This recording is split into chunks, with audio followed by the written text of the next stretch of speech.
และแจ่มแจ้งแก่ใจรวมทั้งคุณความดีและความเอื้ออารีปรารถนาที่จะถ่ายทอดเผื่อแผ่ให้ผู้อื่นได้มีความรู้ความเข้าใจที่ดีด้วยความแจ่มแจ้งแน่ชัดในใจย่อมทำให้สามารถส่องแสดงความรู้ออกมาให้เข้าใจตามได้โดยง่ายทั้งในการปฏิบัติงานก็ย่อมทำให้ผู้ร่วมงานได้เข้าใจโดยแจ่มชัดส่วนความหวังดีโดยบริสุทธิ์ใจนั้นจะน้อมนำให้เกิดศรัทธาแจ่มใสมีใจพร้อมที่จะรับความรู้ด้วยความเบิกบานทั้งพร้อมที่จะร่วมงานกับผู้ที่มีคุณสมบัติของครูโดยเต็มใจและมั่นใจดังนี้ก็จะทำให้กิจการใดๆที่กระทำอยู่ดำเนินไปโดยสะดวกราบรื่นและสำเร็จประโยชน์ที่มุ่งหมายโดยสมบูรณ์ความเป็นครูจึงไม่ใช่คุณสมบัติเฉพาะสำหรับครูเท่านั้นหากแต่เป็นคุณสมบัติที่จะอำนวยประโยชน์เกื้อกูลมากแก่คนทุกคนและกิจการทุกอย่างพระบรมราโชวาทพระบาทสมเด็จพระเจ้าอยู่หัวในพิธีพระราชทานปริญญาบัตรแก่ผู้สำเร็จการศึกษาจากมหาวิทยาลัยธรรมศาสตร์ประจำปีการศึกษา 2558 ณ หอประชุมใหญ่มหาวิทยาลัยธรรมศาสตร์วันเสาร์ที่ 12 พฤศจิกายน 2559วิทยุแห่งประเทศไทยให้ความรู้คู่ความสุขสถานีวิทยุกระจายเสียงแห่งประเทศไทยจังหวัดลำพูน FM 95 เมกะเฮิรตซ์โทรศัพท์หมายเลข 053 525 565 และ 053 525 566ท่านกำลังให้เกียรติติดตามรับฟังสถานีวิทยุกระจายเสียงแห่งประเทศไทยจังหวัดลำพูนส่งกระจายเสียงด้วยระบบ FM Stereo Multiplex ความถี่ 95 เมกะเฮิรตซ์จากอาคารห้องส่งเลขที่ 113 หมู่ที่ 10 ตำบลบ้านกลาง อำเภอเมืองจังหวัดลำพูนวิทยุแห่งประเทศไทยให้ความรู้คู่ความสุข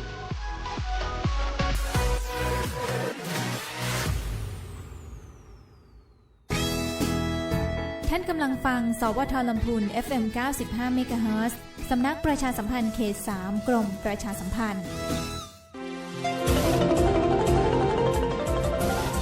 วิทยุแห่งประเทศไทย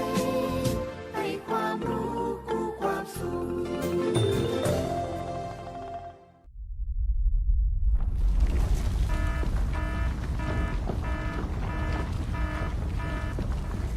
ดูสิรู้สึกสั่นๆพ่อปู่กำลังจะประทับร่างแล้วว้ายสั่นขนาดนี้เข้าแล้วแน่ๆสาธุเข้าอะไรล่ะแผ่นดินไหวพวกเอ็งมุดลงมาหาที่กำบังใต้โต๊ะนี่เร็วอย่าเพิ่งวิ่งออกไปข้างนอกของจะหล่นใส่หัวเอ้าแล้วตอนสั่นแรกๆทำไมท่านยังนั่งนิ่งล่ะครับตอนแรกมันสั่นระดับเบาแค่ให้เฝ้าระวังแต่สั่นแรงขนาดนี้ต้องหมอบป้องเกาะหาที่หลบกำบังที่แข็งแรงพวกเอ็งต้องรู้จักประเมินสถานการณ์ภัยบ้างประเมินภัยเป็นปฏิบัติตัวถูกรับมือได้ทุกวิกฤตสำนักงานประชาสัมพันธ์ที่ 3 กรมประชาสัมพันธ์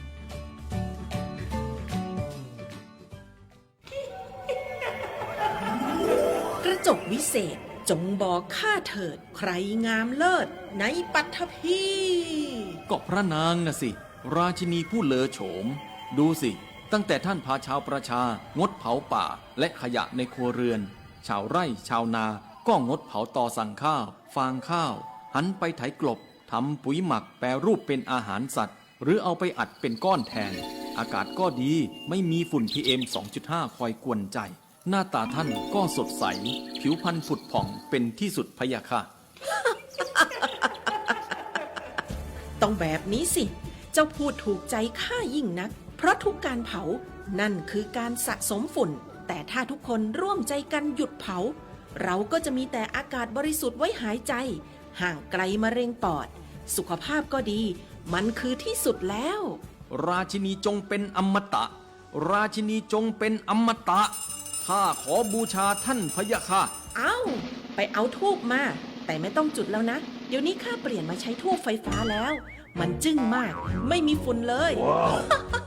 คุณภาพอากาศดีด้วยการร่วมมือของทุกภาคส่วน ปรารถนาดีจากสำนักงานประชาสัมพันธ์ที่ 3 กรมประชาสัมพันธ์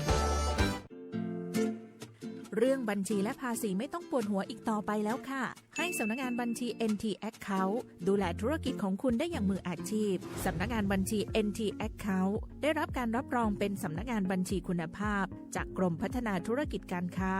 ดูแลจบครบทุกบริการตั้งแต่จัดตั้งบริษัททำบัญชีรายเดือนรายปีปิดงบวางแผนภาษีไปจนถึงให้คำปรึกษาแบบใกล้ชิดเพราะเรายึดหลักงานภาษีของท่านคืองานของเราต้องการที่ปรึกษาบัญชีและภาษีที่ไว้ใจได้โทรเลย064-339-7282 NT Account คู่คิดธุรกิจที่คุณวางใจได้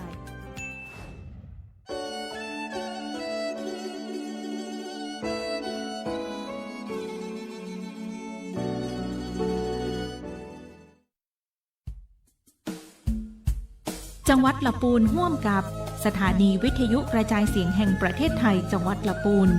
กรมประชาสัมพันธ์เสนอรายการผู้ว่าราชการจังหวัดละปูนพบประชาชนปะป้อเมืองอู้เรื่องละปูน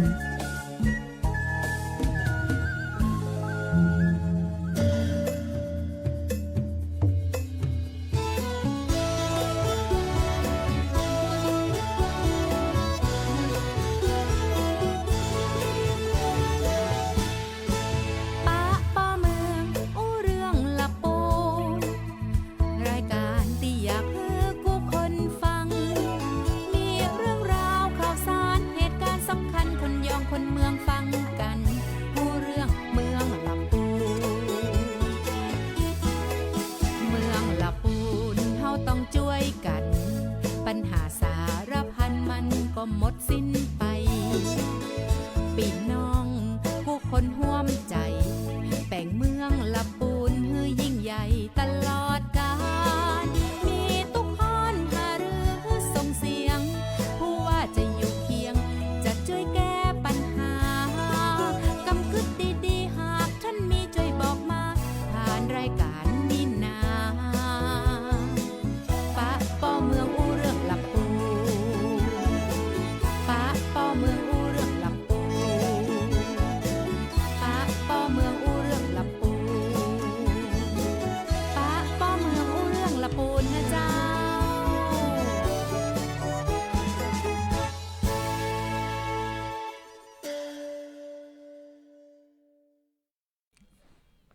สวัสดีเจ้าสวัสดีท่านผู้ฟังท่านผู้ชมทุกท่านนะเจ้าต้อนรับเข้าสู่รายการป้าป้อเมืองอู้เรื่องละปูนนะเจ้าประจำสัปดาห์นี้16มกราคม2569ดีเจออยอยู่กับท่านผู้ว่าราชการจังหวัดละปูนท่านผู้ว่าปิยพงษ์ชูวงศ์นะเจ้าสวัสดีเจ้าท่านว่าเจ้า สวัสดีครับสวัสดีครับน้องออยเจ้าวันนี้16มกราคมวันครูแห่งชาติเจ้าท่านว่าเจ้าเนาะเจ้าขออนุญาตเอาดอกเข็มดอกมะเขือย่าแพรกข้าวตอกนะครับบูชาครูทุกท่านนะครับก็วันนี้วันครูวัยเด็กพวกเราถ้าอยู่ต่างจังหวัดนะครับเด็กกรุงเทพไม่รู้เขาทำแบบผมหรือเปล่านะแต่ดูหน้าน้องออยแล้วน่าจะทำแบบนี้ ก็คือเด็กๆจะไปเก็บดอกเข็มดอกมะเขือย่าแพรกข้าวตอกซึ่งมีความหมายนะครับดอกเข็มสื่อถึงสติปัญญาความเฉลียวฉลาดความแหลมคมทางความคิดดอกมะเขือคือความอ่อนน้อมถ่อมตนพร้อมรับการถ่ายทอดความรู้หญ้าแพรกคือหญ้าที่มันอ่อนๆเป็นสีขาวๆถูกหินทับไว้สมัยเด็กๆต้องไปมันอดทนอดทนภาคเพียรนะครับข้าวตอกสื่อความหมายถึงความมีระเบียบวินัยและความบริสุทธิ์ใจในการศึกษามีธูปเทียนพานดอกไม้แล้วก็บูชาครูกันนะครับวันนี้ก็กราบบูชาครูทุกท่านทั่วประเทศนะครับผู้ให้ความรู้สิทธิ์นะครับเจ้าท่านนายกรัฐมนตรีให้คำขวัญบอกว่าเราทุกคนเป็นศิษย์มีครูคำขวัญประจำวันครูปีนี้นะเจ้าเนาะวันนี้วันครูวันนี้น่าจะมีกิจกรรมสำคัญของโรงเรียนต่างๆอยู่บ้างนะครับผมเองติดภารกิจก็มีท่านผู้ว่าราชการจังหวัดก็ไปทำกิจกรรมมันครูหลายแห่งนะครับผมได้มอบหมายไปผมขออภัยด้วยวันนี้มีงานอีกงานหนึ่งซึ่งผมใส่เครื่องแบบ ครึ่งหนึ่ง ครึ่งท่อนเป็นสีขาวอยู่นะฮะ เดี๋ยวจะต้องไปงานสำคัญอีกงานหนึ่งก็คือวันพ่อขุนรามคำแหงมหาราชนะครับซึ่งวันพ่อขุนรามคำแหงมหาราชเนี่ยจริงๆแล้วตรงกับวันที่17คือพรุ่งนี้นะครับแต่เนื่องจากว่าเรากำหนดจัดงานวันนี้เพื่อให้เกิดความสะดวกนะครับก็เลยใช้เช้าวันศุกร์นี้ซึ่งตรงกับวันที่16ก็เลยเป็นทั้งวันครูด้วยแล้วก็มีพิธีวางพานพุ่มวันพ่อขุนรามคำแหงมหาราชทำไมถึงกำหนดวันที่17ครับเผื่อเยาวชนฟังอยู่จะได้เป็นความรู้นั่นไงน้องออยทราบไหมก็ก่อนหน้านี้นะเจ้าตามมติของคณะรัฐมนตรีมั้งเจ้าที่ได้ออกมาว่าเป็นเรื่องของการกำหนดวันสำคัญแต่มติก็ต้องมีที่มาพ่อขุนรามคำแหงมหาราชเป็นผู้ที่มีคุณูปการกับประเทศอย่างมากโดยเฉพาะเรื่องของการทำอักษรครับเป็นผู้คิดค้นอักษรเป็นผู้ที่คิดค้นอักษรไทยที่พวกเราใช้กันอยู่ทุกวันนี้นะครับแต่ว่าการกำหนดวันที่17มีเหตุผลอีกข้อหนึ่งก็คือว่าเป็นวันที่มีการค้นพบศิลาจารึกหลักที่1นะครับซึ่งเป็นหลักฐานสำคัญทางประวัติศาสตร์ที่แสดงถึงพระปรีชาสามารถของพ่อขุนรามคำแหงมหาราชเป็นความรู้3เป็นข้อสอบนะค้นพบโดยใครครับค้นพบโดยท่านใดเอาล่ะศิลาจารึกถูกค้นพบในสมัยรัชกาลที่4เจ้าพระบาทสมเด็จพระจอมเกล้าเจ้าอยู่หัวสมัยท่านออกผนวดแล้วก็เดินทางไปที่กรุงเมืองสุโขทัยในยุคนั้นก็ไปค้นพบนะครับเกิดเป็นประวัติศาสตร์สำคัญของชาติไทยเลยนะครับก็คือเป็นเมืองหลวงแห่งแรกที่เราเรียนหนังสือกันนะกรุงสุโขทัยกรุงศรีอยุธยานะครับเนี่ยคืนครูไปหมดแล้ว จริงๆผมก็ลืมครับผมเพิ่งไปค้นมาเมื่อเช้านี้นะครับก็เด็กๆก็ต้องควรเรียนรู้เรื่องเหล่านี้ไว้ด้วยนะครับก็ถือว่าเป็นวันสำคัญซึ่งต่างจังหวัดลำพูนโดยท่านผู้ว่าราชการจังหวัดวันนี้ท่านก็จะได้มีการประกอบพิธีวางพันพุ่มเพื่อน้อมสำนึกในพระมหากรุณาธิคุณของพ่อขุนรามคำแหงมากวันนี้เราจัดรายการสดเพราะฉะนั้นหัวหน้าส่วนราชการเนี่ยจริงๆกำหนดนัดหมายกับผมเนี่ยต้องไปเป็นประธานคือวางพันพุ่มเป็นชุดสุดท้ายเนี่ยคือเป็นประธานเนี่ยตอน 9 นาฬิกาแต่อาจจะเลทเล็กน้อยนะครับผมนั่งจัดวิทยุสดอยู่นะครับเดี๋ยวก็อาจจะลุกจากที่ออกอากาศนี้เร็วหน่อยสักไม่เกิน10 นาทีนะครับบอกล่วงหน้าไว้ก่อนเนาะก็ท่านผู้ว่า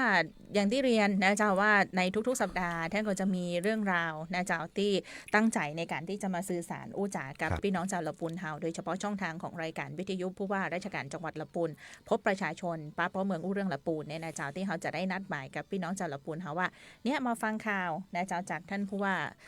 ราชการจังหวัดท่านผู้ว่าปิยพงษ์ชูวงศ์นะเจ้าชื่อเล่นท่านผู้ว่าป้องนะเจ้าก็วันนี้มีหลายเรื่องเช่นเดียวกันเจ้าท่านผู้ว่าเจ้าท่านเตรียมข้อมูลมาเยอะเลยที่จะได้มา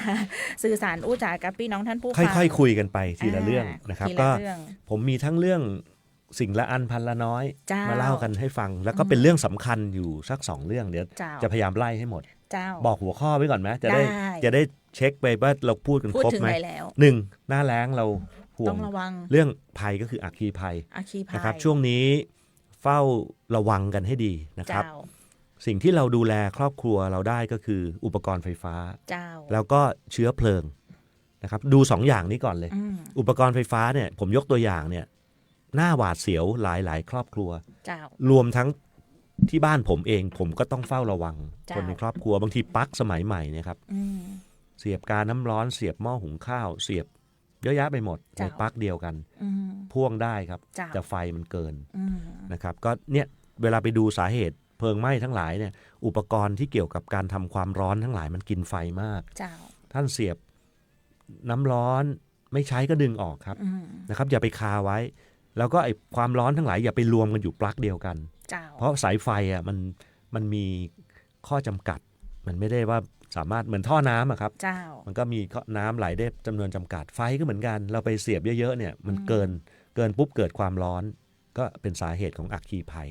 นะครับเชื้อเพลิงที่ผมยกตัวอย่างเช่นท่านฟังรายการเสร็จเนี่ยลองเดินสำรวจที่พักของท่านมีอะไรที่เป็นแหล่งเชื้อเพลิงที่ท่านไม่ได้เก็บทิ้งบ้างเช่นกองกระดาษนี่ผมพยายามหันไปดูรอบสถานีนะมีหรือเปล่าที่นี่เรียบร้อยดีนะครับเก็บไว้เป็นอย่างดีกองกระดาษที่มันสุมเอาไว้นานแล้วเนี่ยเคลียร์เลยครับเพราะอากาศแห้ง เนาะ อากาศแห้งโอกาสที่จะติดไฟง่ายขึ้น เป็นเชื้อเพลิงที่ดีเลย เพราะฉะนั้น เกิดอะไรมา สถิติของเพลิงไหม้เกิดขึ้นในช่วงเวลาเหล่านี้ครับ เจ้า มาพร้อมๆกับฝุ่น PM 2.5 เนี่ยแหละ อืม นะครับเพราะฉะนั้นข้อห่วงใยจากผู้ว่าราชการจังหวัดวันนี้ เจ้า คือเรื่องอัคคีภัย เรื่องอัคคี นะครับ ภัยเจ้า ส่วนการเตรียมรับมือพูดไปตั้งแต่ปีใหม่ละน้อง PM ออยว่า 2.5 เนาะเจ้าเนาะ อันนี้พูดถึงอัคคีภัยก่ อ๋ อ อน อัคคีภัยก่อน อัคคีภัยก่อนว่าหากเกิดอัคคีภัยองค์กรปกครองส่วนท้องถิ่น จะเป็นหน่วยป้องกันไม่ใช่ป้องกันหน่วยดับเพลิง อืม ที่จะรับแจ้ง หน่วยระ เห งับ ตุแล้ววันนั้นผมก็ ไปตรวจสอบไปดู แล้วก็ ไปตรวจ ย้ำ เยี่ยมแล้วกันเนาะ ตรวจเยี่ยมแล้วก็เน้นย้ำถึงความพร้อม เจ้า ซึ่งท้องถิ่นจังหวัดก็เน้นย้ำร่วมกันอีกกับผม เพราะผมไม่สามารถจะเดินไปตรวจได้ทุกหน่วยหรอกนะฮะเยอะมากแต่วันนั้นก็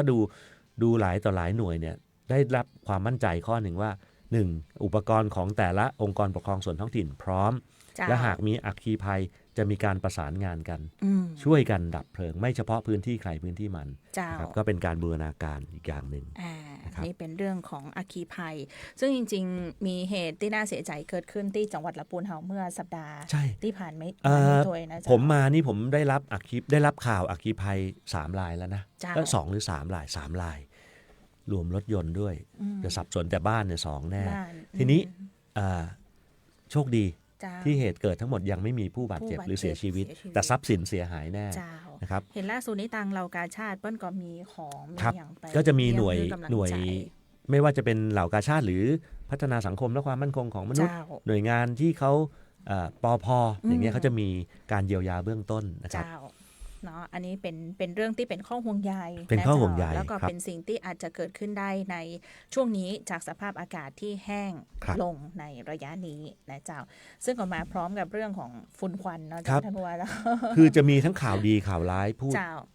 เดี๋ยวนะ ฝุ่นควันเนี่ย ฝุ่นควัน จริง ๆ ว่าจะไว้ท้ายกลัวจะยาว แต่เอาเป็นว่าพูดแล้วพูดเลยก็แล้วกัน เจ้า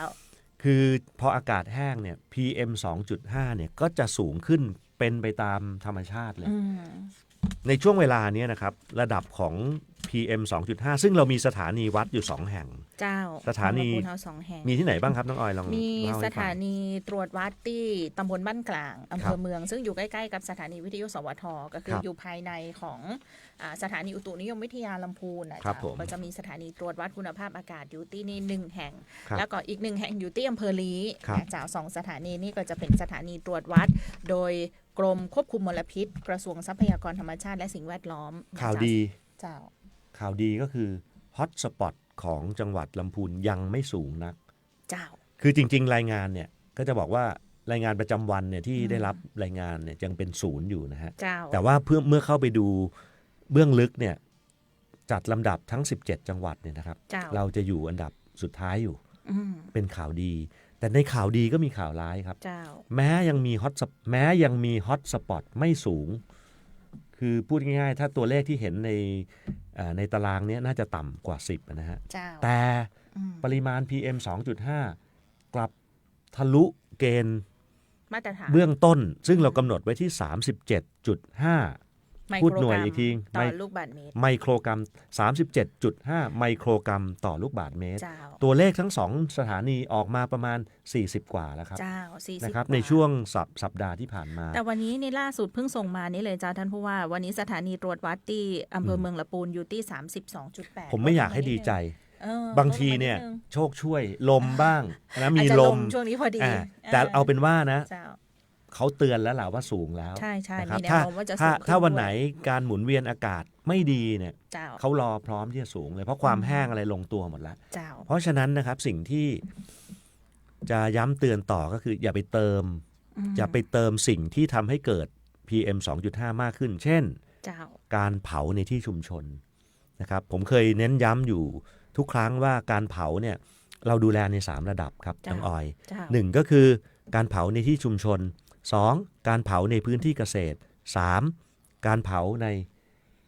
พื้นที่อนุรักษ์เช่นป่าไม้อุทยานนะครับแบ่งเป็น3กลุ่มพื้นที่ชุมชนของพี่น้องประชาชนเนี่ยอยากจะบอกว่าไม่มีนโยบายใดๆให้เผา คือไม่สามารถเผาได้ ครับ ไม่ได้มีช่วง เช่น ระะ อยู่ใน เวล บ้านเนี่ยบ้านเราที่เราอาศัยอยู่เนี่ย กวาดขี้โคลน อยู่ดีๆกวาด กวาดใบไม้แห้ง ใบไม้แล้วก็ ท่านว่าจะฟังคำว่าขี้โคบอกใคร เมื่อกี้รู้แล้วล่ะว่าแต่รู้ในใจนะแต่ว่าถ้าถามเดี๋ยวจะหาว่าแหมฟังไม่รู้เรื่องได้ไงผู้ว่าลำพูน งงนิดนึงอย่างขี้โคเดี๋ยววันหลังภาษาเหนือวันละคำกันสักหน่อยก็เผื่อมีจริงๆมีพี่น้องภาคกลางฟังอยู่นะหลายๆคนอันนี้แปลอีกทีขี้โคคือใบไม้แห้งยาแห้งเศษอะไรต่างๆที่มันแห้งตกมาจากขี้โคที่เผาเนี่ยผมแนะนำให้ทำอะไรเสวียนรักโลกครับที่จวนผู้ว่าก็ทำที่อำเภอก็ทำเมื่อกี้ในภาพตอนต้นรายการก็จะเห็นผมไปรดน้ำอันนั้นกำลังแสดงกรรมวิธีร่วมกับในอำเภอลี้นะครับที่อำเภอลี้ก็ทำเสวียนรักโลกแล้วก็ใช้พด1โรยใบไม้ที่สุมกันเนี่ยแล้วก็เอาน้ำราดเกิดเป็นปุ๋ยหมักนะเราก็ทำเป็นให้ดูเป็นตัวอย่างอันเนี้ยจะรณรงค์ต่อไปทั้งปีแล้วล่ะครับเดี๋ยวอีกหน่อยลงพื้นที่ที่ไหนขอไปชมเสวียนมาอวดหน่อยมาอวดเสวียนกันหน่อยครับซึ่งเราทำกันมาตลอดแต่ว่าจะเอามาเน้นย้ำนี่ระดับชุมชนนะระดับพื้นที่เกษตรเนี่ยผมยังไม่พูดอะไรตอนนี้จริงๆแล้วจะมีความเข้าใจว่ามีนโยบายให้เผาชิงเผาอย่างที่เราเรียกกันเนี่ยพอชิงเผาปุ๊บถ้าไม่มีคำว่าตามหลักวิชาการแล้วหมิ่นเหม่มากอยู่ดีๆแล้วเราเห็นว่านโยบายนี้ให้ชิงเผาได้เราเผากันดีกว่าไม่ใช่นะครับจริงๆการเผาตามหลักวิชาการมีรายละเอียดเยอะสัปดาห์หน้าผมจะมาเล่าให้ฟังทั้งหมดนะแต่จะบอกว่าหากได้ยินคำว่าชิงเผาพึงรู้ว่ากระบวนการนี้มีข้อผมยกตัวอย่างง่ายๆต้องได้รับอนุญาตก่อนแค่ข้อนี้ข้อเดียวสุ่ม4สุ่ม5จะเผาว่าเปิ้ลฮื้อชิงเผาก่อนก็ได้แล้วการอนุญาตเนี่ยเขาดูอะไรครับเขาดูทิศทางของลมเขาดูปริมาณเชื้อเพลิงว่าเหมาะสมที่จะอนุญาตให้เผาหรือไม่อันนี้ขอใช้โมเดลของพื้นที่อนุรักษ์นะถ้าพูดตามหลักของพื้นที่อนุรักษ์เองถ้าเขาจะบริหารจัดการเชื้อเพลิงที่สะสมเนี่ยเผาเนี่ยต้องเผาตามหลักวิชาการพื้นที่เผาจะต้องไม่เกิน30 ไร่แล้วจะต้องทำแนวกันไฟให้เรียบร้อยระหว่างที่เผาต้องมีคนผมยกตัวอย่างเลย12 คนต้องเฝ้าตลอดเวลาบ่คือมันลุกราม อุปกรณ์ที่ใช้ในการดับไฟเตรียมพร้อมในขณะที่จะเริ่มเผาเนี่ยอุปกรณ์มีอะไรบ้างครับเขาจะมีตารางอยู่อุปกรณ์ดับเพลิงทุกชนิดที่อยู่ในชุดของการดับไฟป่าเตรียมไว้แล้วก็เผาให้เสร็จภายในวันเดียวอันนี้ยกตัวอย่างนะครับถ้าได้รับอนุญาตนะจะต้องทำสิ่งเหล่านี้แล้วก็การเผาถ้าเผาจากใต้ลมขึ้นไปเหนือลมเนี่ยต้องทำแนวกันไฟใต้ลมเพราะว่ามันจะได้ไม่ถูกลามไปยังที่ป่าที่อื่นแต่ถ้าจะให้เข้าใจโดยง่ายเลยพี่น้องประชาชนโดยทั่วไปเนี่ยอย่าเพิ่งไปคิดถึงวิธีชิงเผาให้บริหารจัดการแบบธรรมชาติก่อนนะครับส่วนพื้นที่เกษตรที่จะเผาได้อย่างไรเนี่ยเกษตรเนี่ยดูเหมือนจะมีข้ออนุญาตแต่ข้อจำกัดก็จะเยอะนะครับเช่น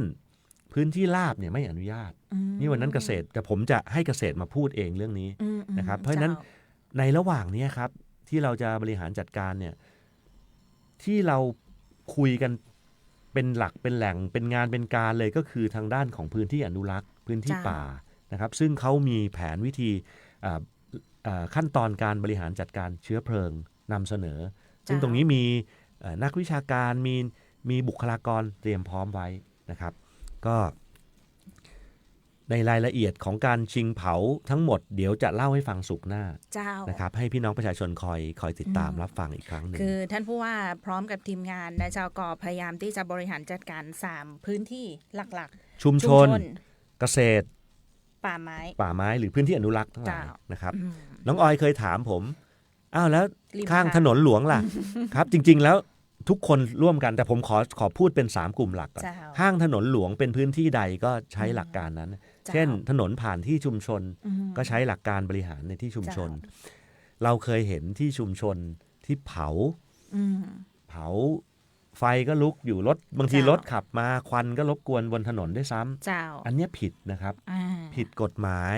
สร้างความเดือดร้อนรำคาญแล้วก็ผิดในเรื่องของสิ่งแวดล้อมด้วยผิดกฎหมายหลายฉบับนะครับไม่มีนโยบายใดๆให้พื้นที่เหล่านี้เผาได้นะครับเพราะฉะนั้นถามแบบชัดๆเลยท่านว่าจะเผาในพื้นที่ชุมชนในหมู่บ้านทุกวันนี้ถ้าเผาผิดแน่นอนผิดแล้วจับก็เจ้าผิดแล้วจับครับ คือก่อนนี้ท่านผู้ว่าบอกผมต้องขอโทษ ว่าอาจจะต้องบังคับใช้กฎหมายอย่างเข้มข้น ตอนนี้ ใ เน้น ช่วง ย้ำไปที่อำเภอทุกอำเภอที่ลงพื้นที่แล้วครับว่าก่อนอื่นทำความเข้าใจก่อนนะครับอย่าเพิ่งแบบเดินเข้าไปก็จับแต่นาทีนี้การทำความเข้าใจผมไม่แน่ใจว่าถึงพี่น้องประชาชนกันแค่ไหนนะครับแล้วผมเล่าต่ออีกนิดได้ไหมไหนพูดตรงนี้ละเดี๋ยวดูเวลาก่อนนะดูเวลา เราเป็น1 ใน 4จังหวัดที่กรมควบคุมมลพิษประกาศให้เป็นพื้นที่ที่ต้องเฝ้าระวังในเรื่องของ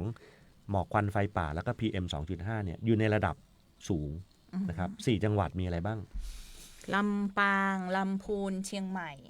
ลำปางไม่อยู่ในกลุ่มนี้ ครับก็เป็นแม่ฮ่องสอนเชียงใหม่เชียงรายลำพูนใน4จังหวัดนี้จังหวัดเชียงใหม่มีคำสั่งจากจังหวัดงดเผาโดยเด็ดขาดลงนามไปแล้วแล้วก็งดเผาตั้งแต่วันที่1 มกราคม 69ส่วนเชียงใหม่โทษแม่ฮ่องสอนกับเชียงรายเนี่ยถ้าจำไม่ผิดนะลงนามแล้วเหมือนกันแต่สั่งให้งดเผา14 กุมภา69ลงนามไปแล้วแต่ว่ายังไม่ถึงวันผมมานั่งวิเคราะห์กันในจังหวัดลำพูนว่าเหลือจังหวัดเราจังหวัดเดียวเอาไงดีครับ มันต้องลงนามอยู่แล้วครับประการแรกต้องบอกว่าต้องลงนามอยู่แล้วลงนามโดยผู้ว่าราชการจังหวัดงดเผาโดยเด็ดขาดคำถามเกิดขึ้นอย่างนี้ครับว่าอ้าวแล้วตอนผู้ว่าไม่ลงนามนี้ให้เผาใช่ไหมไม่ใช่ผมจะบอกอย่างนี้ครับการลงนามหรือไม่ลงนามเนี่ยจริงๆแล้วมีกฎหมายอยู่ก่อนแล้วต่อให้วันนี้ไม่มีประกาศห้ามเผาเนี่ยทุกท่านก็ต้องปฏิบัติตามกฎหมายดังที่ผมอธิบายไปตอนต้นพื้นที่ชุมชนห้ามเผานะพื้นที่อนุรักษ์เผาได้ภายใต้ข้อกำหนดและได้รับอนุญาตจากหน่วยงานของรัฐที่ดูแลนะครับอันนี้เข้าใจตรงนี้ก่อนแต่ประกาศห้ามเผาโดยเด็ดขาดแล้วมีไปเพื่ออะไรทำไมแล้วในเมื่อกฎหมายบังคับผู้ว่าต้องลงนามเมื่อผู้ว่าลงนามครับมันเป็นการเน้นย้ำไปถึงกระบวนการทั้งหมดที่ร่วมบริหารจัดการเหมือนแบบขันน็อตให้ผู้ถูกต้องกฎหมายมีอยู่แล้วจริงให้คนไปถือปฏิบัติแต่ว่าเป็นสัญญาณที่บอกว่าอำเภอต้องรับลูกจากประกาศฉบับนี้อำเภอก็ต้องมีประกาศของตัวเองอย่างเมื่อกี้ใช้คำว่าอะไรนะขันน็อตมันก็เหมือนกับมันหลวมไงใช่ไหมก็ขันให้แน่นขึ้นเมื่ออำเภอลงนามองค์กรปกครองส่วนท้องถิ่นในอำเภอก็จะต้องทำความเข้าใจโดยเคร่งครัดไอ้วันนี้แหละที่การจับกุมอะไรที่น้องออยถามเนี่ยจะมีไหมมันก็ต้องมีครับเพราะมันในเมื่อมันเป็นคำสั่งทางปกครองนะครับเพราะฉะนั้นสิ่งเหล่านี้เอามาพูดบางคนบอกว่าผู้ว่าไม่ควรพูดล่วงหน้าว่าจะสั่งห้ามเผาผมขออนุญาตพูดนะครับเพราะว่าเราอยู่ในครอบครัวเดียวกันเรามีเวลาตอนนี้ให้ทุกท่านบริหารจัดการเชื้อเพลิงแต่บริหารให้ถูกวิธีนะครับให้ดูแลผมจะไม่บอกว่าเฮ้ยเผาเนี่ยคืออันนั้นป่าไม้เขาเผากว่าเขาจะเผาได้นะครับท่านอย่าไปเรียนแบบเขามีวิธีการตามหลักวิชาการและมีกฎหมายรองรับเขาเราเป็นฝ่ายประชาชนต้องรับรู้ว่าหากเราไม่ได้รับอนุญาตเราไม่มีสิทธิ์ไปทำแบบนั้นนะครับประการที่1แล้วเมื่อถึงวันที่จังหวัดลำพูนมีประกาศดังกล่าวเนี่ยซึ่งผมจะมีในใจไม่สามารถพูดออกมานะครับ ถึงวันนั้นแล้วเนี่ยกระบวนการทั้งหมดการนำเข้าไปสู่การบังคับใช้กฎหมายจะเคร่งครัดเข้มงวดจนถึงขีดสุดละนะครับบางคนบอกว่าขออนุญาตเชือดไก่ให้ลิงดูผมไม่ชอบคำนี้มันเป็นคำพูดที่ไม่เป็นมิตรต่อกันเพราะนั้นยังไม่มีใครเป็นไก่เป็นลิงนะอยากให้ทุกคนร่วมมือกันนะครับที่จะดูแลสิ่งแวดล้อมนี้ร่วมกันต้องร่วมด้วยช่วยกันนะจ๊ะเพราะฉะนั้นคุณผู้ฟังขีดเส้นใต้ชัดๆว่าในพื้นที่ชุมชนพื้นที่เกษตรพื้นที่ป่าห้ามเผาโดยเด็ดขาดแต่พื้นที่ป่านั้นจะไม่ว่าจะวันนี้หรือวันที่จะมีการบริหารจัดการเชื้อเพลิงโดยบุคลากรของป่าไม้มีจริงๆแล้วมันมีแต่ไม่เยอะบางส่วนเท่านั้นเองถูกต้องแล้วการอนุญาตพวกนี้ ไม่ใช่อยู่ดีๆขอแล้วได้รับอนุญาต ใช่ เขามีวิธีกลั่นกรองมันก็จะต้องมีดูว่าแบบความเสี่ยงของจุดนี้ถ้ามันลุกลามบานปลายมันจะเป็นจะได้พ่องเองนะเจ้าเปิ้ลจะมีวิธีการดูของเปิ้ลตามหลักวิชาการอยู่นะเจ้าเนาะแต่เพราะฉะนั้นขีดเส้นใต้นะเจ้าไผ่ที่ยังกวาดขี้โคขี้เยื่ออยู่ในบ้านแล้วก็จุดไฟเผาแม่เจ้าอย่างนี้นะเจ้าไม่แรงอย่าทำนะเจ้าอย่าทำโดยเด็ดขาดเนาะมันจะเป็นการซ้ำเติมคุณภาพอากาศของเราในช่วงนี้ที่มันอยู่ในเกณฑ์ที่เริ่มมีผลกระทบกับสุขภาพแล้วนะเจ้าที่ว่าเจ้าช่วงนี้แม้เจ็บป่วยดูคนเฒ่าคนแก่เดี๋ยวกันนะเรื่องฮอตสปอตที่บอกว่ายังไม่เยอะโชคดีแต่โชคร้ายคือแม้ยังไม่เยอะ PM สูงแล้วนะครับ PM มาแล้วให้ตระหนักตรงนี้แม้วันนี้จะบอกว่าต่ำเนี่ยลมช่วยครับลมช่วยถ้าพรุ่งนี้ลมการหมุนเวียนไม่ดีคิดว่าสูงปุ๊บเมื่อกี้น้องออยถามแล้วคนป่วยล่ะมาตรการทางสาธารณสุขเนี่ยเขามีมาตรการอยู่ผมขออนุญาตเปลยในส่วนที่เป็นกรอบปฏิบัติแล้วกันมีการจัดทำห้องปลอดฝุ่นสำหรับผู้เปราะบางหรือในหน่วยงานที่สามารถทำได้เช่นโรงเรียนบางแห่งที่อยู่ในพื้นที่เสี่ยงเนี่ยก็จะมีการรณรงค์ว่าให้จัดหาห้องที่ปลอดฝุ่นนะครับซึ่งมันมีสเปคของมันอยู่เจ้ามีวิธีทำอยู่ผมยกตัวอย่างเช่นว่าห้องนี้ฝุ่นจะไม่เข้ามันก็ปิดคือเหมือนกับการจะใช้ชีวิตอยู่เริ่มจะลำบากแล้วถ้าอยู่นอกห้องฝุ่นเยอะเกินไปเนี่ยไอเราสุขภาพดีอาจจะไม่ได้รับผลกระทบแต่คนที่มีภาวะทางระบบทางเดินหายใจเขาจะเกิดปัญหาละบางทีโรคภัยก็จะกำเริบขึ้นเนี่ยก็จะมีห้องอาจจะยุ่งยากก็ลดระดับลงมาเป็นมุ้งผมเคยพูดแล้วว่าทรมานแทนเหมือนกันนะครับที่เราจะต้องไปอยู่ในมุ้งแคบๆแต่เมื่อฝุ่นมันถึงจุดที่สร้างผลกระทบให้กับสุขภาพโดยเฉพาะกลุ่มเปราะบางเนี่ยเราก็หลีกเลี่ยงมาตรการเหล่านี้ไม่พ้นนะครับตรงนี้ทางนายแพทย์สาธารณสุขก็เป็นเจ้าภาพในการทำความเข้าใจ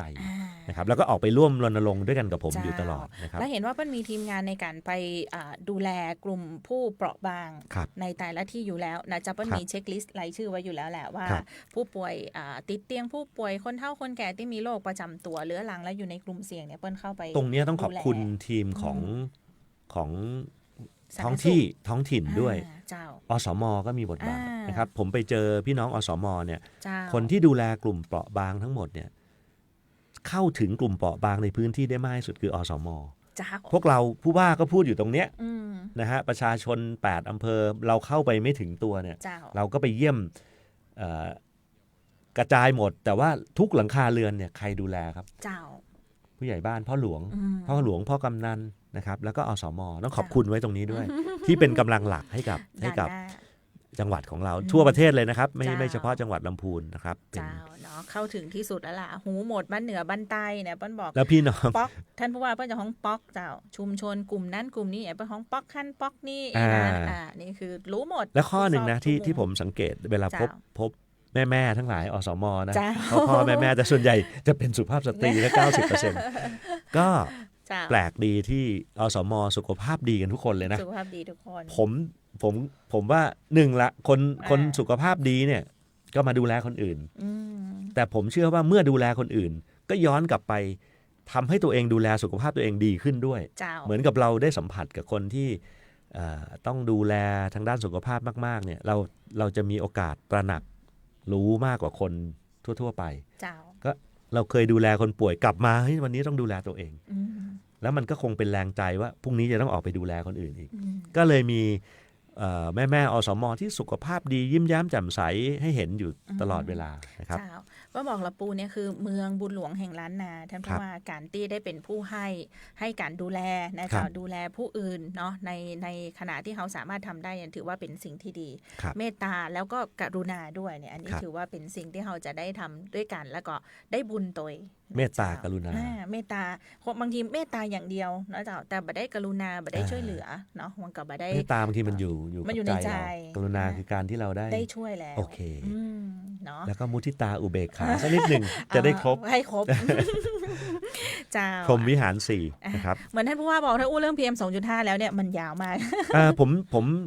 สัญญาว่าจะพูดทุกสัปดาห์แต่ว่าสัปดาห์หน้าจะพูดให้มากกว่านี้แล้วก็จะลงรายละเอียดให้ลึกกว่านี้นะครับมีข้อจำกัดบางอย่างที่ผมไม่ได้พูดวันนี้ผมกังวลเรื่องข้อกฎหมายบางข้อซึ่งเดี๋ยวคราวหน้าจะมาเล่าให้ฟัง เนาะอันนี้เป็นเรื่อง PM 2.5 ถ้าว่าก่อนไปถึงเรื่องอื่นขอฝากแจ้งเตือนพี่น้องชาวบ้านเฮานิดนึง เรื่องนี้ต่อเนื่องเลยนะครับเชิญน้องออยเลย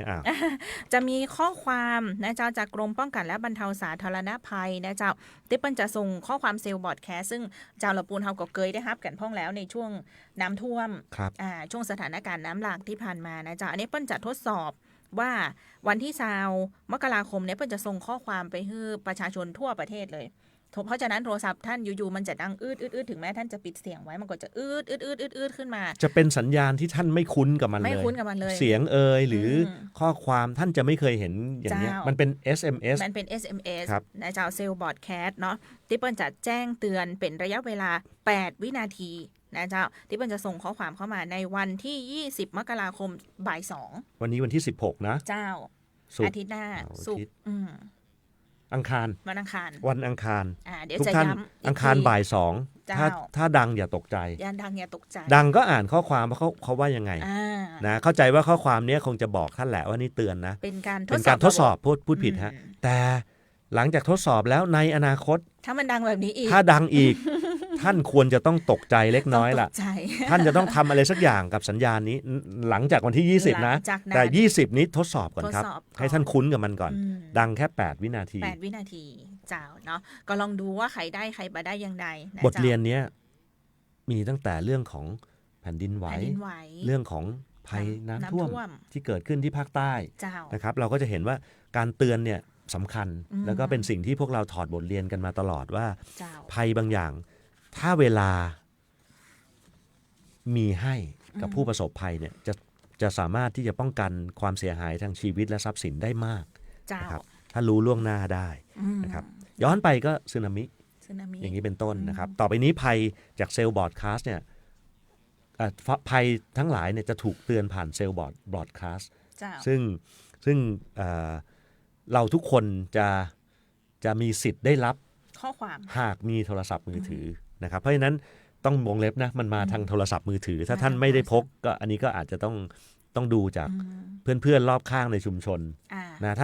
ถ้าเราได้รับในอนาคตผมพูดเผื่อไว้กันถ้าเราได้รับสิ่งที่เป็นคำเตือนอย่างเงี้ยก็ดูแลคนรอบข้างด้วยบางคนไม่ได้เอาโทรศัพท์ไว้กับตัวก็อาจจะยังไม่ได้รับการแจ้งเตือนเป็นต้นนะครับอันนี้เป็นระบบที่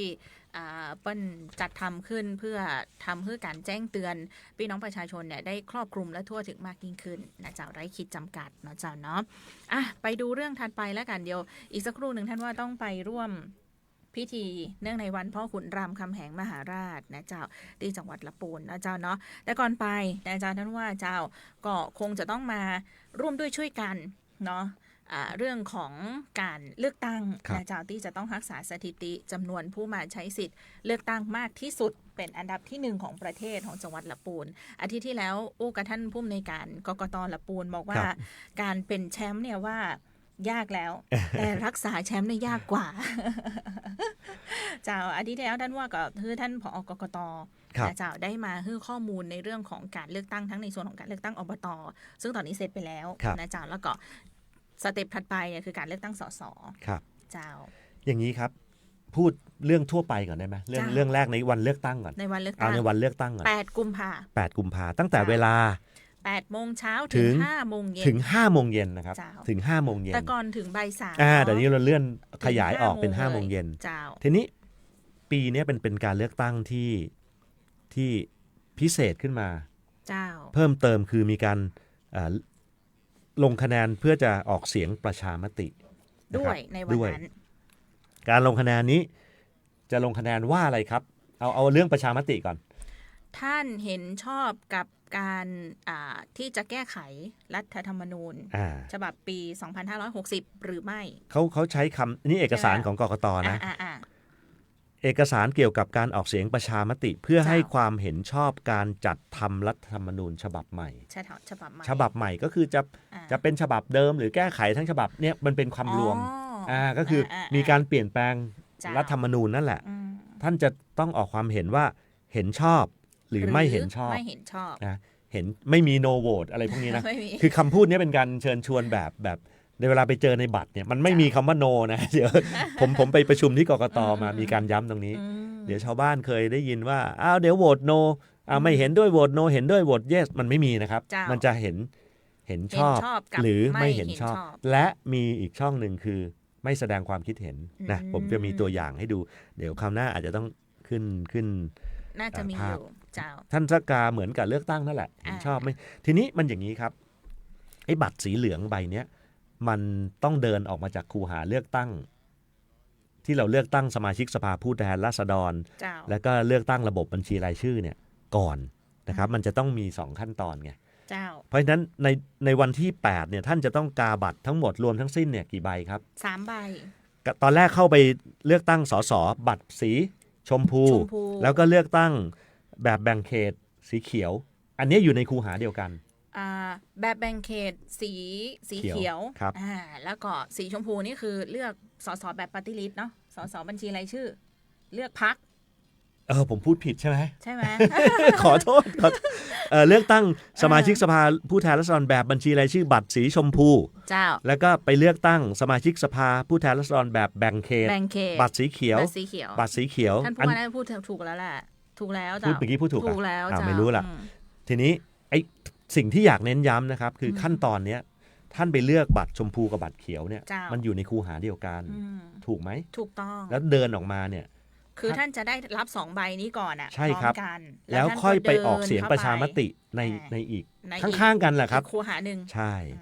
จะเน้นตรงนี้ก่อนจะได้ไม่สับสนเพราะฉะนั้นกา3ใบนะครับไอ้บัตรที่เป็นเรื่องของรัฐธรรมนูญเนี่ยจะเป็นสีเหลืองเนี่ยจะเป็นอีกขั้นตอนหนึ่ง อีกขั้นตอนหนึ่ง เจ้า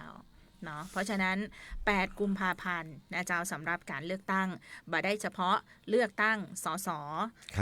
เขตหรือสสบัญชีรายชื่อเท่านั้นนะเจ้าท่านยังจะต้องไปกาโดยว่าท่านเห็นชอบหรือไม่เห็นชอบกับการจัดทำรัฐธรรมนูญฉบับใหม่อันนี้วันที่8นะวันที่8กุมภา ผมเสริมอีกนิดได้ไหม เจ้าวันที่8เนี่ยเขาห้ามทำอะไรอยู่อย่างหนึ่งที่ทุกคนรู้กัน ห้าม ก่อนวันเลือกตั้ง ห้ามขายเหล้า ห้ามจำหน่ายจ่ายแจกนะครับห้ามจำหน่ายจ่ายแจก เจ้า ไอ้จริงๆห้ามดื่มเนี่ยผมเข้าใจว่า เขาไม่ได้เขียนนะแต่จริงๆเอาง่ายๆเลยท่านไม่ดื่มนะมันดีแล้วดีอยู่แล้วไม่ผมกลัวอย่างนี้น้องออย ช่างหันมามองหน้าออยแล้ว คืออย่างนี้ครับที่ผมพูดเนี่ยผมเคยคุยกับประธานกกต.ท่านหนึ่งท่านก็เน้นมาตรงนี้เพราะอะไรรู้ไหมครับสมมุติว่าบอกว่าห้ามดื่มเนี่ยนะก็จะคิดว่าห้ามดื่มผมก็เอาเหล้าไปให้น้องออยได้ในวันเลือกตั้งเนี่ยถือเหล้ามาฝากน้องออยแต่ไม่ได้ซื้อไงห้ามดื่มจำหน่ายจ่ายแจกก็คือให้ไม่ได้ไงก็อันนี้ไม่ได้ไงผิดคือตอนแรกไปถ้าเราไปเน้นกับคำว่าดื่มอย่างเดียวเนี่ยเรานึกว่าเดี๋ยวหิ้วเหล้าไปฝากเพื่อนแต่ยังไม่ดื่มนะนั่นน่ะผิดแล้วนั่นน่ะผิดแล้วก็เขาห้ามจำซื้อตุนไว้ก่อนอะไรอย่างนี้ซื้อเองวันก่อนไม่ได้พูดถึงดิพูดถึงเอามาให้กันเนี่ยก็ซื้อตุนไว้ก่อนแล้ววันนี้แบบมันขายไม่ได้ก็อยู่ดีๆเป็นไม่ได้ไอ้เบิร์ธเดย์เพื่อนหน่อยถือเหล้าไปให้ไม่ได้ห้ามจำหน่ายจ่ายแจกอันนี้ผิดกฎหมายครับใครห้ามเกินวันที่8กุมภาพันธ์เนอะอันนี้ยกตัวอย่างนะยกตัวอย่างแต่ไม่อยากพูดต่อหรอกจริงๆนั่งดื่มในบ้านเนี่ยกฎหมายเขาไม่ได้เอาผิดกันขนาดนั้นแต่ไม่ควรทำทั้งนั้นแหละคุณออกมาแล้วมีเรื่องสุรามาเนี่ยเขาก็จะสาวถึงว่าคุณไปซื้อสุราที่ไหนมันก็ผิดกฎอยู่ดีจริงๆมันเคยมีอยู่ปีหนึ่งอาจารย์ท่านผู้ว่าเจ้าที่มีคนดื่มสุราแบบนี้แหละแล้วก็ไปเลือกตั้งไปเข้าคูหาแล้วก็เมาแล้วก็ไปฉีกบัตรเลือกตั้งปี62หรือเปล่าผู้ว่าราชการจังหวัดชื่อท่านป๊อปท่านอันสิทธิ์สัมพันธรัตน์ท่านเล่าเรื่องนี้ให้ฟังในเวทีแล้วท่านก็บอกว่าถ้ามีเหตุแบบเนี้ยผู้ว่าได้ออกทีวีแน่นอน คือจะต้องไปผมไม่อยากออกทีวีด้วยเหตุนี้ลำพูนอย่าให้ผู้ว่าได้ออกทีวีด้วยเหตุนี้นะครับเพราะฉะนั้นหนึ่งเลยคือผมก็ขอความร่วมมือว่างดจำหน่ายจ่ายแจกเนี่ยมันเป็นข้อห้ามอยู่แล้วงดดื่มไปด้วยเลยจะไปกินอะไรกันวันนี้นะครับช่วยกันนั่งเชียร์ผลของการเลือกตั้งให้ลำพูนเป็นแชมป์ต่อดีกว่านะครับส่วนใครจะได้เป็นผู้แทนราษฎรของลำพูนนั่นอีกเรื่องนึงแต่สิ่งที่พรรคของผมเนี่ยพรรคข้าราชการทั้งหลายจะต้องเชิญท่านไปใช้สิทธิ์ท่านกาใครก็ได้ครับแต่ท่านต้องออกไปใช้สิทธิ์และเดี๋ยวห่วงเวลาต่อจากนี้เราคงจะรณรงค์กันเข้มข้นขึ้นนะน้องออยเองเดี๋ยวคงจะได้มาแบบอู้กันในรายการน้องออยเองเนี่ยเป็นเสนาธิการให้กับผู้ว่าในการรณรงค์เดี๋ยวเราจะต้องร่วมมือกันทำให้พี่น้องประชาชนได้เข้าใจสิ่งเหล่านี้ที่เราเปิดเกริ่นตรงนี้ทีนี้ขอเล่าให้ มีเวลาอีกสัก5 นาทีเนาะ มีเวลานิดนึง คืออย่างนี้ครับ เดี๋ยวจะเห็นการเลือกตั้งล่วงหน้าเกิดขึ้นเนี่ยในวันที่1 กุมภาพี่น้องประชาชนจะเห็นว่ามีคนออกมาเลือกตั้งอันนั้นคือการเลือกตั้งล่วงหน้ามันเกิดขึ้นก่อนเลือกตั้งจริงเนี่ย7 วันคนเหล่านั้นนะครับที่มีสิทธิ์เลือกตั้งล่วงหน้าเนี่ยเขาได้ลงทะเบียนกันไว้เรียบร้อยแล้วนะครับตั้งแต่20 ธันวา68ถึง5 มกรา69เพราะฉะนั้นใครที่ไม่ได้ลงทะเบียนไว้เนี่ยไม่ได้เกี่ยวข้องกับการเลือกตั้งล่วงหน้านะคุณไม่ได้ลงทะเบียนไว้เห็นคนออกมาเยอะแยะก็ไม่ต้องตกใจสิทธิ์ของเราจริงๆอยู่ในวันที่8อยู่ในวันที่8 กุมภาพันธ์นะสิทธิ์โดยปกติวันเลือกตั้งทั่วไปนะครับแต่หากวันที่8ก็มีเหตุให้ไม่ได้ไปใช้สิทธิ์อีกเนี่ยเขามีวิธีแจ้งเหตุนะครับผมสรุปตามเอกสารแบบนี้นะครับแจ้งเหตุมีได้2แบบ1แจ้งเหตุก่อนวันเลือกตั้งในวันที่1 ถึง 7คือ7 วันก่อนเลือกตั้งรู้แน่แล้วว่า8ไม่ได้ไปแจ้งเหตุได้นะครับแจ้งเหตุได้จะบอกว่าผมเองเนี่ยมีเหตุต้องแจ้งเหตุแล้วเพราะย้ายทะเบียนบ้านไม่ทันครับแล้วผมก็คงจะต้องกำกับดูแล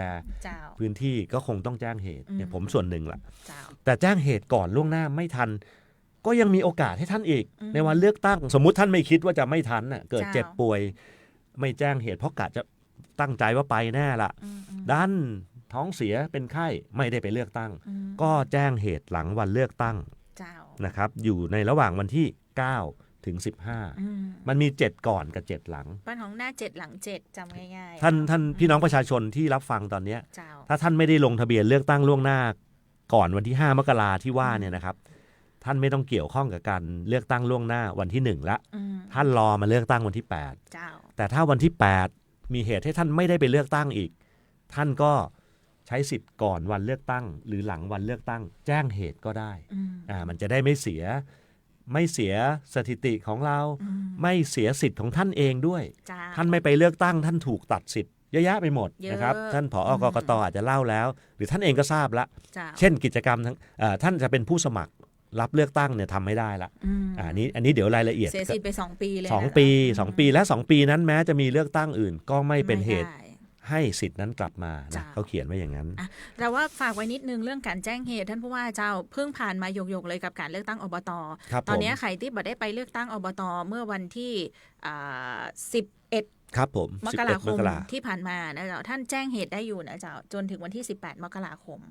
จนถึง18 มกราคม18 มกราคมนี้โอเควันนี้วันที่16ท่านแจ้งเหตุได้อีก2 วันวิธีแจ้งเหตุก็เข้าไปในช่องทางออนไลน์เนี่ยจริงๆง่ายที่สุดเลยคลิกเข้าไปในมือถือเนี่ยแจ้งแป๊บเดียวเสร็จแล้วแต่ถ้าเกิดไม่ได้จริงๆทำไม่เป็นจริงๆเนี่ยก็สามารถที่จะไปที่ว่าการอำเภอมกเจ้าหรือจะส่งสำนักทะเบียนอำเภอท่านไปที่อำเภอเลยหรือสำนักทะเบียนท้องถิ่นที่อยู่ใกล้บ้านที่ใกล้บ้านท่านถ้าใครทันสมัยหน่อยโหลดไทยID ไทยดีนะครับหรือแอปพลิเคชัน Smart Vote ก็แจ้งตรงนั้นได้แจ้งตรงนั้นนะครับแบบคลิกเข้าไปนิดเดียวเองผมก็ใช้ Smart Vote ได้ท่านก็เข้าไปเดี๋ยวผมเตรียมตัวใช้ Smart Vote ครับเนาะอันนี้เป็นเรื่องของการเลือกตั้งคงจะต้องมาช่วยกันนะจ๊ะสิ่งสำคัญที่สุดคือเราจะต้องรักษาสถิติแชมป์จำนวนผู้มาใช้สิทธิ์เลือกตั้งมากที่สุดของประเทศไทยถ้ามันเสียแชมป์ไปเนี่ยมันโหดทูใจนะท่านว่าผมไม่อยากจะคิดเลยไม่อยากจะคิดเลยเนี่ยสถิติรักษามาตั้งแต่ปี2544ก็ผมเชื่อว่าเป็นแชมป์อยู่เชื่อนะแต่ว่าอย่าประมาทนะครับท่านก็ช่วยผมหน่อยเอางี้เดี๋ยวสัปดาห์หน้าพวกเราคงจะต้องรณรงค์แบบถึงพริกถึงขิงนะเดี๋ยวผมจะไปหาเสียงกับท่านละผมจะไปหาเสียงให้ท่านออกมาใช้สิทธิ์เลือกตั้งนะครับร่วมกับน้องออยเนี่ยนะครับส่วนท่านจะเลือกใครจะรักใครชอบใครนั่นเป็นเรื่องของท่านแต่ผมขอให้ท่านออกมาใช้สิทธิ์เลือกตั้งทั้งบัตรสีชมพูบัตรสีเขียวแล้วก็เลือกสสบัญชีรายชื่อแล้วก็เดินออกมาคูหาข้างๆกาลงมตินะครับว่าจะเห็นชอบหรือไม่เห็นชอบหรือไม่เห็นชอบในการแก้ไขรัฐธรรมนูญตอนนี้มีหนังสือที่เกี่ยวเนื่องกับข้อมูลเกี่ยวกับเรื่องของการแก้ไขรัฐธรรมนูญส่งไปให้ท่านแล้วท่านลองอ่านดูก็ได้ใช่ส่งไปถึงบ้านแล้วอย่าเก็บไว้อย่าเอาไปวางไปเรื่อยไว้พัดไว้วีนะจะ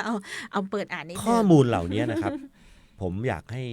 ศึกษากันจริง อ่า ๆอย่า นิดนึง อย่า จ้ะ ได้แต่ฟังคนอื่น เจ้า นะจะทำให้ประเทศไทยเนี่ยแข็งแรงขึ้น อ่า ท่านจะเห็นชอบหรือไม่เห็นชอบให้เกิดจากการคิดวิเคราะห์ ใช่ จากองค์ความรู้ของท่านนะครับ เจ้าเนาะคือเป็นสิทธิ์ปั้นบอกการเลือกตั้งเนี่ยเป็นหน้าที่ที่ทุกคนต้องไปทำหน้าที่ ครับ พลเมือง ท่านมี แต่ สิทธิ์แต่มันจริงเป็นหน้าที่ แต่มันเป็นหน้าที่ของท่านที่ท่านต้องไป แต่ท่านจะไปเลือกใครเนี่ยเป็นสิทธิ์ของท่านแล้วแต่นะเจ้าเนาะอ่ะท่าน เดือบ ผู้ ดู ว่า เวลาคงจะต้องเซกูดบาย ใช่ท่านผู้ว่ามีเรื่องสารานุกรม สารานุกรมครับ นิดนึงได้กว่าเจ้า ถ้า ที่ ท่านดู ถือมาด้วย Facebook เลย ผมหยิบ เจ้า ให้ดูเลยว่า อืม วันนั้นผู้ว่าราชการจังหวัดทั่วประเทศนะครับ เจ้า ก็ไปรับมอบสารานุกรมนี้นะครับ ซึ่งเป็นสารานุกรมที่มอบแด่กระทรวงมหาดไทยโดยท่านประธานองคมนตรีเนี่ยได้มอบไปและท่านปลัดกระทรวงมหาดไทยก็ทำพิธีมอบ อืม สารานุกรมนี้เป็นไปตามพระราชประสงค์ของสมเด็จพระบรมชนกาธิเบศรมหาภูมิพลอดุลยเดชมหาราช บรมนาถบพิตรนี่เป็นเล่มที่ 45 ในหลวงรัชกาลที่ 9 ของร9แล้วก็เดี๋ยวการจัดส่งกระทรวงมหาดไทยจะมีวิธีการดำเนินการจัดส่งไปยังสถานศึกษาทั่วประเทศอยู่แล้ว แต่ผมเอามาบอกเล่าว่าดีจังเลยที่ผมไปรับนะครับ อันนี้ผู้ว่าได้รับมาก็เลยถือมาด้วย ติดเลย แล้วก็ขอ เามาให้ดูเจ้า ห่วงสุดท้ายเนี่ยนะครับเปิดดูอย่างรวดเร็วนะครับ เราไม่ค่อยคุ้นแล้วครับกับการอ่านหนังสือดีๆแบบเนี้ยแล้วอ่านแต่หนังสือออนไลน์ ใช่ใช่ นะครับ ใช่เจ้า เนื้อหาในเล่มนี้นะครับมี8หัวข้อ 8หัวข้อนี้นะครับผมขออนุญาตอ่านให้ฟัง เจ้า เผื่อท่านสนใจท่านไปเปิดศึกษาเอง เรื่องช่วยอ่าน ผ้า ผมหน่อย สิ้นตีนจกเงินดิจิทัล นันทนาการปะการังฟอกขาว กาแฟ การจัดการโลจิสติกนะเจ้าปัญญาประดิษฐ์แล้วก็ภาวะการมีบุตรยาก ทั้งหมดเนี่ยเป็นเรื่องที่น่าสนใจเหมือนผมอ่านแล้วนะ โอ้ถ้าว่าอ่านจบ คืออย่างนี้ครับมันอ่านง่ายมาก แล้วผมชอบคือการที่ได้อ่านหนังสือที่เป็นกระดาษเนี่ยน้องๆอาจจะไม่ค่อยคุ้นละ ดีมาก อ่าน เลย ออนไลน์ ห เพราะอ่านอย่างเงี้ยนะครับหนึ่งเลยสมาธิเราจะสูงมาก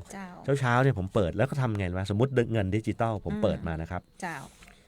เด็กเล็กเปิดมาปุ๊บเป็นเด็กเล็กครับ2 หน้าก็จบแล้ว เด็กเล็กอ่าน2 หน้าจบความรู้แบบเนี้ยเป็นความรู้ง่ายๆ เจ้า ถ้าเราไปอ่านอะไรที่ยากๆเด็กจะไม่ค่อยซึมซับองค์ความรู้เหล่านี้ถ้าโตมาหน่อยครับ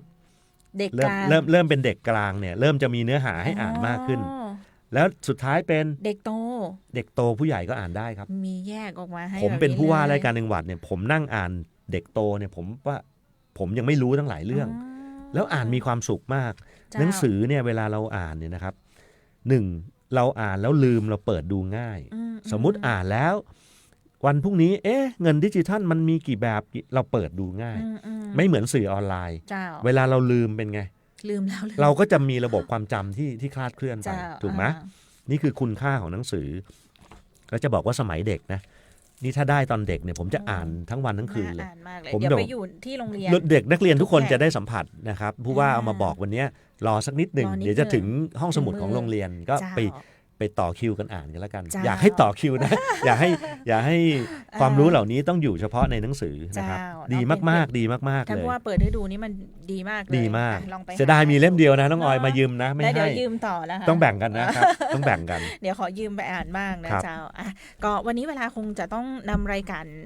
ลาท่านผู้ฟังท่านผู้ชมไปเพียงแต่อี้แล้วเดี๋ยวท่านผู้ว่ามีภารกิจในการไปร่วมพิธีสำคัญเดี๋ยวไปวางพันพุ่มนะเจ้าเนื่องในวันพ่อขุนรามคำแหงมหาราชนะเจ้าอาทิตย์หน้าเจอกันใหม่นะเจ้าท่านผู้ว่าเจ้าวันนี้ท่านผู้ว่าปิยพงษ์ชูวงศ์ผู้ว่าราชการจังหวัดลำพูนดีเจออยและทีมงานลาไปแล้วสวัสดีเจ้าสวัสดีค่ะก็โอเคนะ